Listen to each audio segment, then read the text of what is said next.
Hello everyone, welcome to my YouTube channel let's study साथ साथ। तो जैसा कि आपको पता है, इस चैनल पर हम डेली इंग्लिश लिटरेचर और इंग्लिश ग्रामर के प्रैक्टिस सेट सॉल्व कर रहे हैं।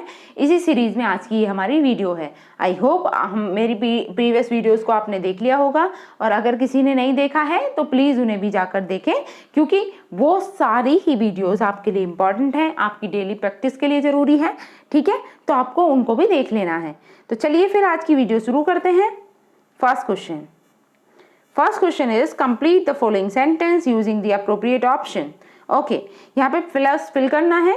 The tired traveller dash on in the hope of finding some resting place.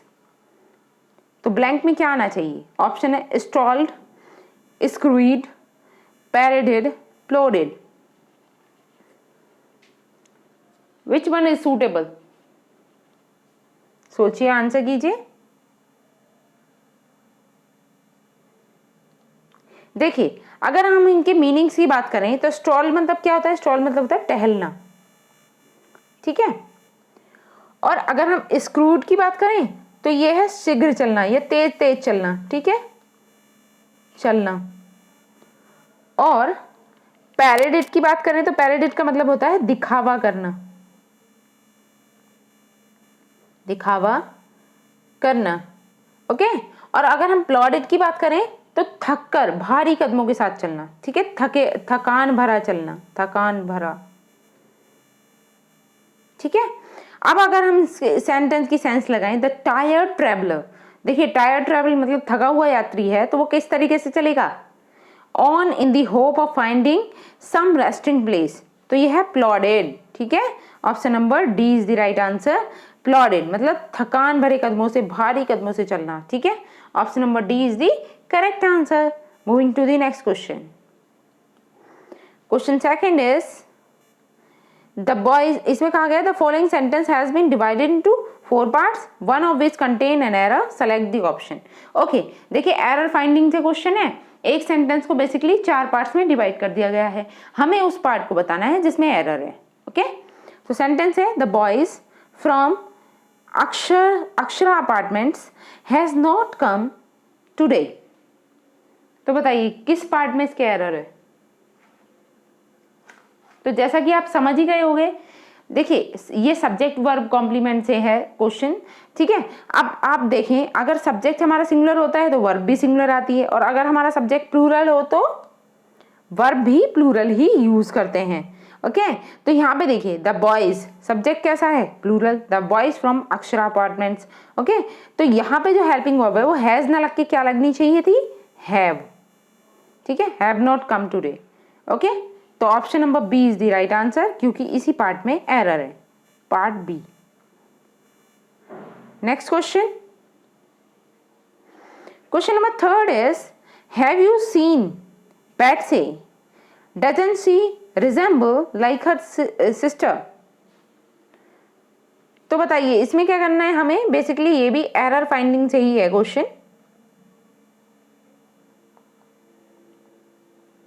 इसका करेक्ट आंसर क्या होगा?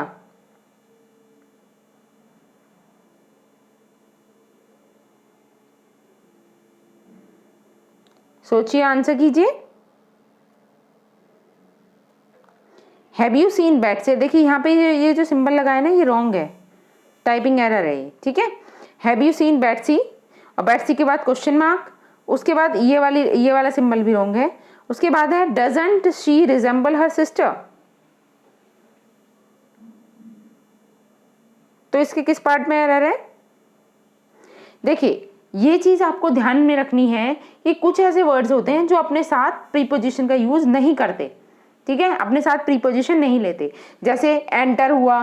ठीक है, एंटर इन द नहीं बोलेंगे, एंटर द रूम बोलेंगे, एंटर इन द रूम नहीं बोलेंगे, कोई भी प्रपोजिशन साथ में नहीं लगेगी। ऐसे ही डिस्कस हुआ, डिस्कस टू नहीं बोल सकते, रॉन्ग हो जाएगा।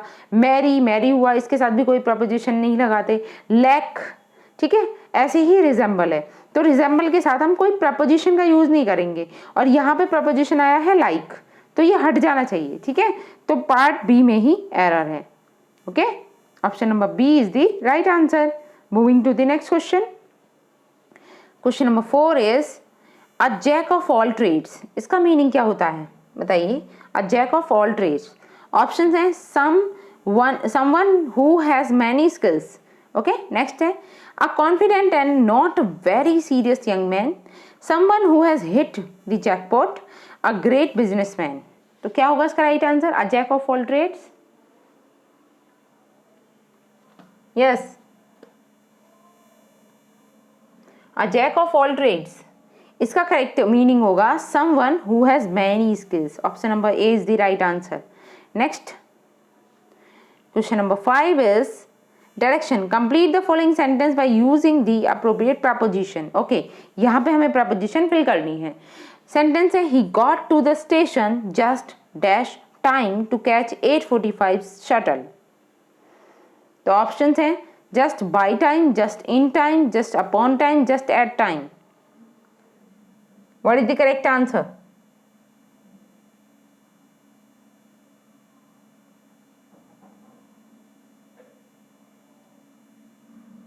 यस, क्या होगा इसका राइट आंसर?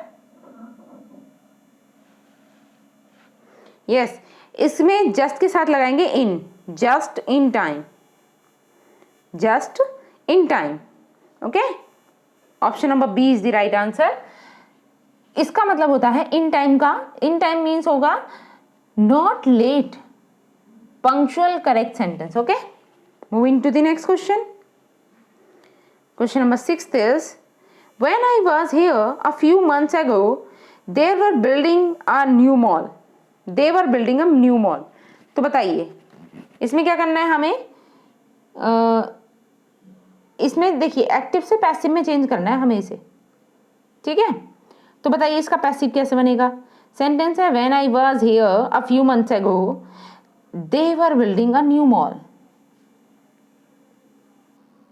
सोचिए, आंसर कीजिए। ऑप्शन है आपके पास, they were building a new mall when I was here a few months ago, when I was here a few months ago I new mall was being built by them. Next है was I when I was here a new monarchs ago a new mall was built by them, when I was here a new months ago, sorry a few months ago a new mall was being built by them। देखिए यहाँ पे was होना चाहिए, ये typing error है, इसे ध्यान में रखना है, was, ठीक है। तो क्या होगा इसका राइट आंसर?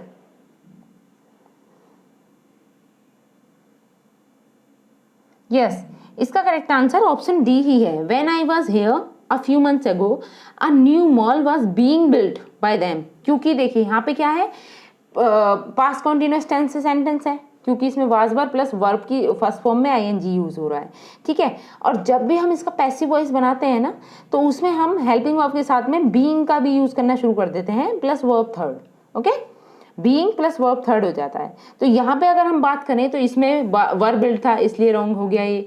अगर हम आगे बात करें, वाज बीइंग आ रहा था, लेकिन when I was here a few months ago a new mall was being built by them। I think ये दो ऑप्शन एक जैसे हो गए हैं, ठीक है, इसे मैं राइट ही कर लेती हूँ। सी है when I was here, देखिए इसमें भी was being नहीं आ रहा, इसलिए ये रॉन्ग है, ठीक है। Now moving to the next question. Question number 7 is in which of the following the adjective is not followed by the correct preposition. बताइए नीचे दिए गए जो ऑप्शन हैं आपके पास, उनमें आपको ये बताना है कि कौन सा ऐसा एडजेक्टिव है जो करेक्ट प्रपोजिशन को फॉलो नहीं कर रहा। ऑप्शंस हैं careful of dress, annoyed at things, busy at lessons, horrified at the site. क्या होगा इसका राइट आंसर?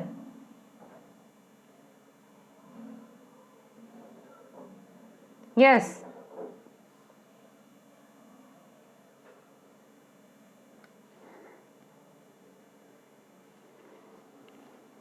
सोचिए, आंसर कीजिए।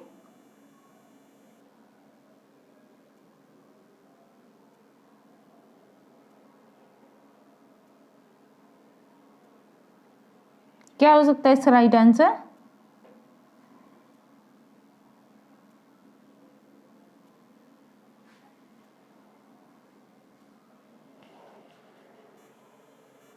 यस, देखिए अगर हम इसमें बात करें, option A careful of dress सही है, अनॉयड एट थिंग्स ये भी राइट है, हॉरिफाइड एट साइट ये भी राइट है, लेकिन बिजी एट लेसन, ठीक है, ये रॉन्ग है। Adjective busy is followed by preposition with, busy with होना चाहिए, ठीक है, busy with lesson, okay, busy with something, something या busy with somebody. Option number C is the right answer. Next question number 8 is which of the following pairs mismatched. अब आपको बताना है कि इनमें से कौन सा पेयर है जो मिसमैच्ड है। अगर हम सिंपल प्रपोजिशन की बात करें तो वो आफ्टर, नेक्स्ट है compound preposition, of, disguised preposition A and O, participle preposition in lieu of. तो कौन सी वाली मिसमैच्ड है, सोचिए, आंसर कीजिए।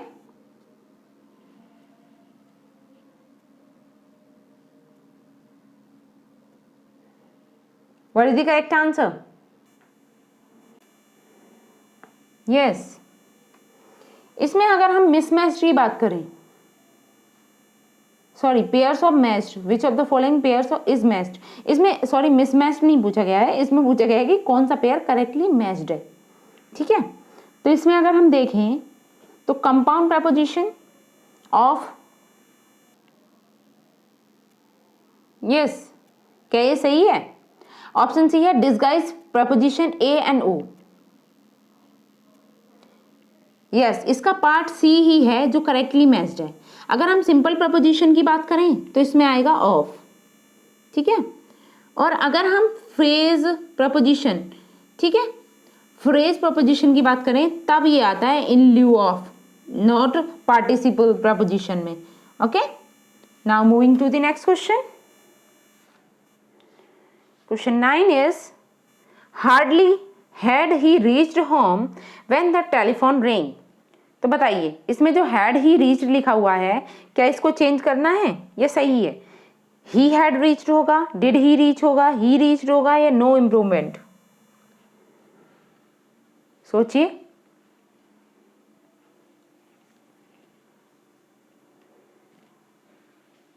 देखिए ये इस तरीके के कंडीशनल सेंटेंसेस होते हैं जिसमें हम इसे इंटेरोगेटिव फॉर्मेशन में ही बनाते हैं। हार्डली के बाद हैड ही आएगा, had he reached home when the telephone ring, okay. तो इसमें कोई इंप्रूवमेंट की जरूरत नहीं है। Option number D is the right answer.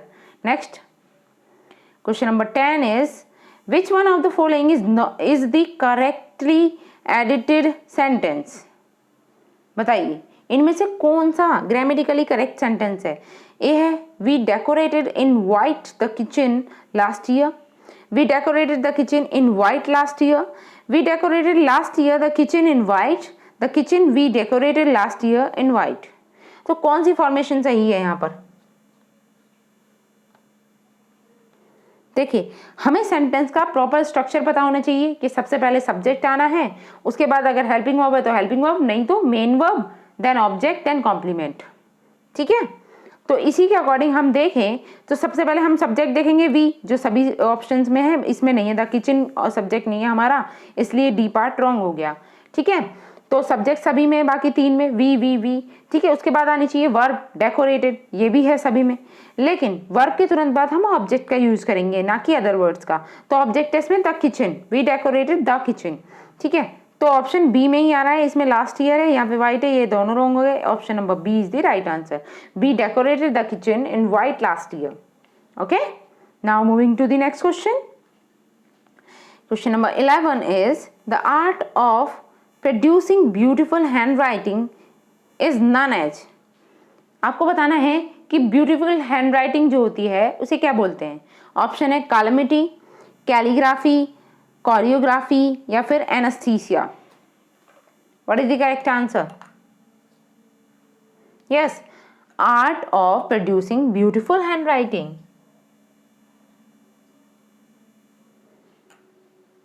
It is none as calligraphy. और अगर हम कैकोग्राफी बोलें तो कैकोग्राफी कहते हैं बैड हैंड राइटिंग को, ठीक है। Calligraphy means good hand writing and cacography means bad hand writing. Now moving to the next question. Question number 12 is much damage and misfortune caused by nature is none as.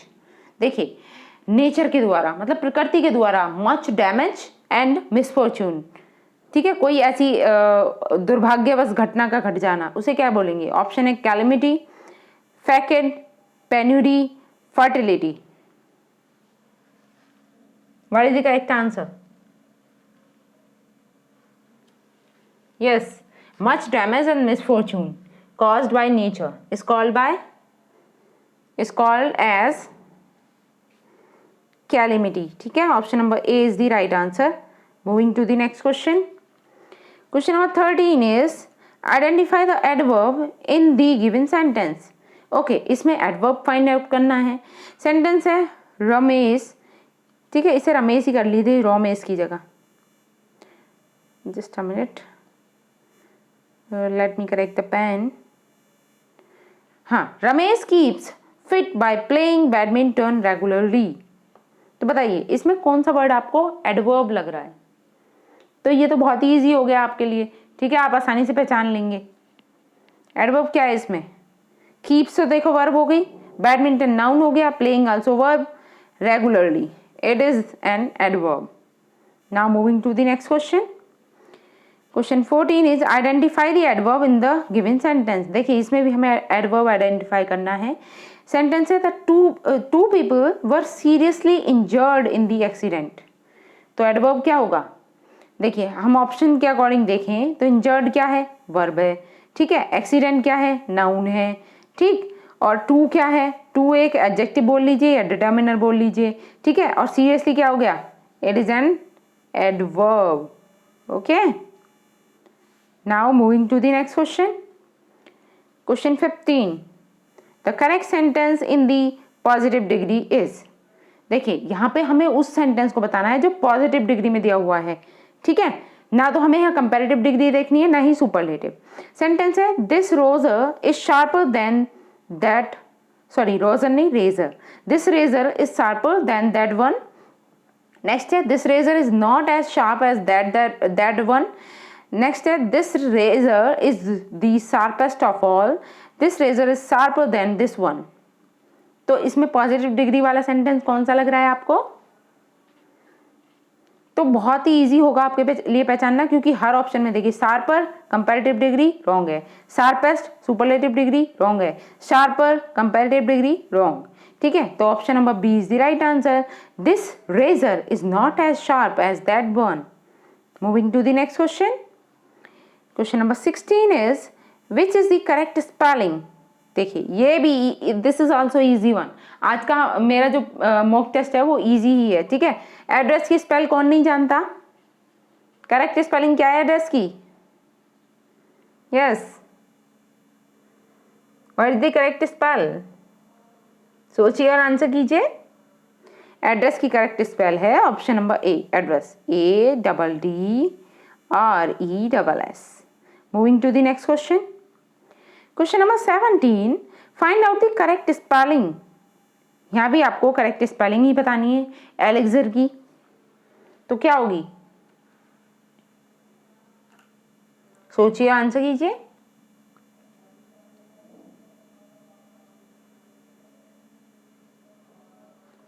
Yes,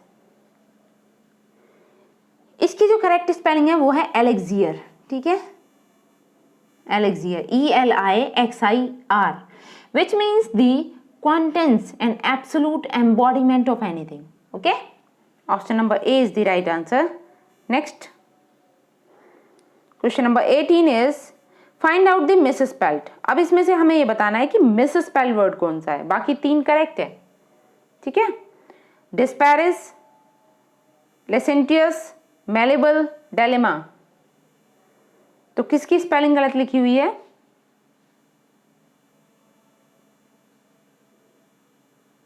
yes, यहां पे जो wrongly spelled है वो है dilemma. Dilemma की spell होती है DILEMMA,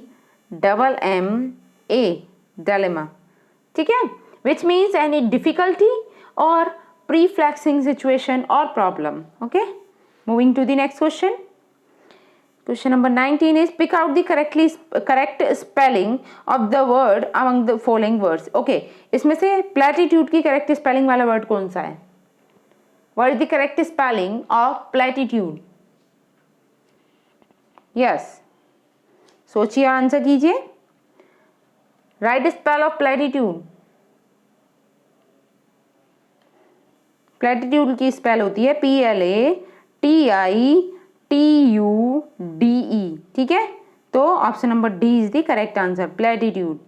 moving to the next question, question number 20, inhibit. Inhibit का अपोजिट बताना है। ऑप्शन है पैम्पर, ब्रीड, एक्सेप्ट, प्रमोट। ध्यान रहे अपोजिट बताना है, ठीक है। इनहिबिट का अपोजिट क्या होगा? इनहिबिट मतलब संकोच करना, हेजिटेशन करना, ओके। तो इसका अपोजिट क्या हो जाएगा? Except, okay. Option number C is the right answer, except. और अगर हम पैम्पर की बात करें, पैम्पर किसे कहते हैं? पैम्पर मतलब चापलूसी करना या किसी को संतुष्ट करना, ठीक है। ब्रीड मतलब प्रजनन करना, ओके। और प्रमोट आपको बताइए एडवर्टाइजिंग या प्रमोट, पदोन्नति करना, ओके। तो आज के लिए हम इतना ही रखते हैं। आई होप मेरी ये वीडियो आपको अच्छी लगी होगी, और अगर मेरी वीडियो आपको अच्छी लगी है तो प्लीज़ इसे लाइक करें, शेयर करें और ज़्यादा से ज़्यादा लोगों तक पहुँचाएं, जिससे कि सभी को इसका बेनिफिट हो सके, ठीक है।